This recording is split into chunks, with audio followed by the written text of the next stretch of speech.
Welcome to Kermode Uncut, where I'm doing my top 10 best and worst films of the year. Last week I did numbers 10 to 6 of best and worst. This week it's numbers 5 to 1, starting off with the best.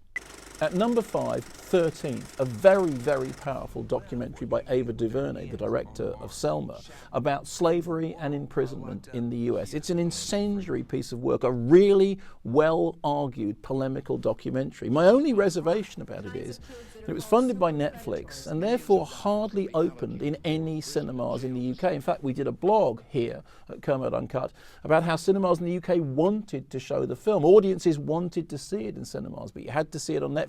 It's a shame because, for my money, it's the 5th best film of the year. The loophole was immediately exploited. What you got after that was a rapid transition to a mythology of black criminality.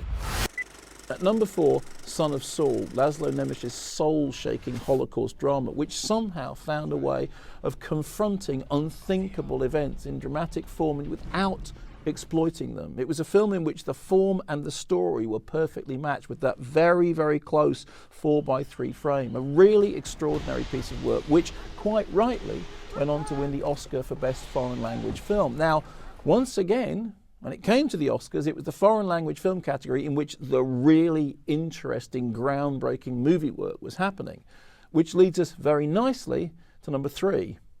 So at number 3, Embrace of the Serpent, Colombia's first nomination for Best Foreign Language Film at the Oscars. It's an extraordinary, dreamy, evocative movie shot in very, very moody monochrome, telling two different stories of explorers going into the Amazon, but seeing their journey from the other side, from the perspective of the indigenous population. I mean, imagine Fitzcarraldo or Apocalypse Now somehow turned on their heads. It's a movie which was completely without precedent as far as I was concerned. I knew nothing about it other than it had been nominated for the Oscar, and I was completely swept away by it. It's a film which stayed with me for weeks afterwards, and I have yet to meet somebody else who saw it who didn't think it was every bit as magical as I did. Number 3, Embrace of the Serpent.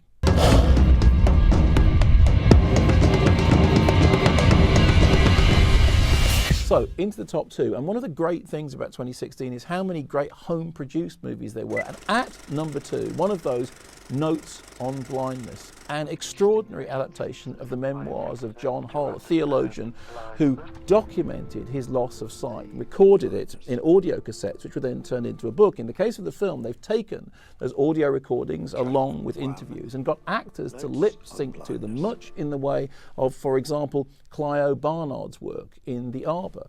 I didn't know much about Notes on Blindness before I saw the film, but I found it a completely overwhelming sensory experience. It's a film which explored something which you'd think that cinema would struggle with, but does it in a brilliant way. It's also a film which was reversioned. I think there are about 3 different versions in which the soundtrack was mixed for differently sighted audiences. It's a film which reached out to its audience, which really tried to engage the maximum number of people and did so quite brilliantly. It's a breathtaking piece of work. A work which really stands as a piece of art, but also as a piece of philosophy, and, for my money, a piece of theology. Notes on Blindness is number 2 in my list of the very best films of 2016. Everything was drifting away. How could this happen to me? Who had the right to deprive me of the sight of my children at Christmas time? Which brings us to the number 1 spot. And I have to say, when you look at films like Notes on Blindness and Embrace of the Serpent, what could possibly be better than them? Well, in my own personal opinion, the best film released in the UK in 2016 was in fact a British production, set in Tehran, shot in Farsi, filmed in Jordan, but produced here in the UK. Babak Anvari's brilliant Under the Shadow.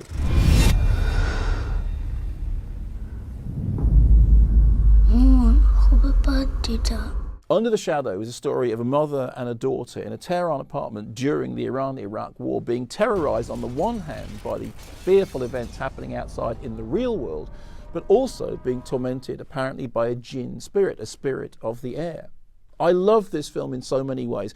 On the one hand, It refers to movies like The Devil's Backbone, the Guillermo del Toro film. It also owes a debt to some extent to Polanski, and there's a little bit of Dark Water, the Hideo Nakata film, in there. But I think the genius of what Babak Amvri has done is that he's made a film which is distinctly his own. He has taken all those elements, all that cine literacy, all that genre literacy, and turned it into something completely new.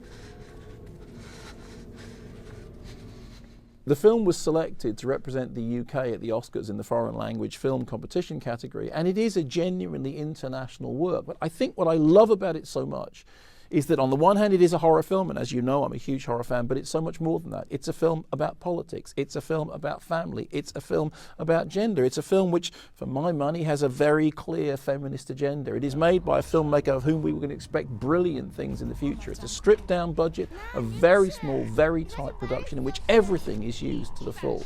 It's a superb piece of work, a really breathtakingly magical piece of work. I'm so delighted to have seen it, and it's my favourite film of 2016.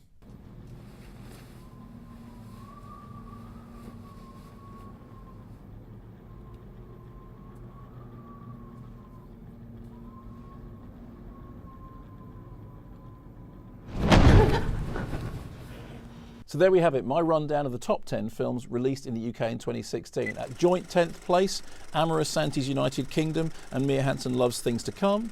At 9, the Japanese animation Your Name. At 8, I, Daniel Blake, second Palme d'Or winner for Ken Loach. At 7, Almodovar's Giulietta.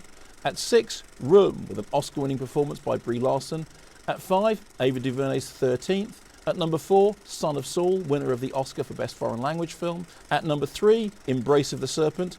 At number 2, the extraordinary Notes on Blindness. And in with a bullet, at number 1, Babak Amvri's Under the Shadow. That's my rundown of the best films of the year.